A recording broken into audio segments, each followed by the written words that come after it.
ఇక్కడ cat walk చేసుకుంటూ వస్తున్న పక్షిని ప్రపంచానికి పరిచయం చేయనవసరం లేదనుకుంటా. ఇది ఒక కాకి. ఇది కార్విడే కుటుంబానికి చెందిన అతి తేలివైన పక్షి. దీనిని సంస్కృతంలో వాయాసం అంటారు. మనుషులతో పాటు సహజీవనం చేసే ఏకైక పక్షి కాకి. కాకులు అనేవి సామాజిక జీవనం సాగిస్తాయి. ఒక్క కాకికి ఆహారం దొరికినా మిగతా వాటికి సమాచారం ఇచ్చి అన్ని కలిసి తింటాయి. శాస్త్రవేత్తలు వీటి గురించి కొన్ని వింత విషయాలు వెల్లడించారు. ఈ కాకులన్నీ ఒక దగ్గరికి సమావేశమై ఒకదానితో ఒకటి సంభాషించుకుంటూ మరియు ఒకదాని మీద ఒకటి జోకులు వేసుకుంటూ నవ్వుకుంటాయట.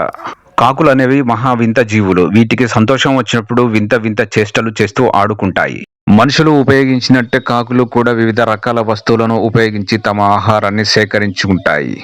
ఏదైనా ఒక తల్లి కాకి చనిపోయినప్పుడు మిగతా కాకులు ఆ పిల్లల్ని దత్తత తీసుకొని పెంచుతాయి. భారతీయ పురాణాల ప్రకారం శనిదేవుడి యొక్క వాహనం కాకి.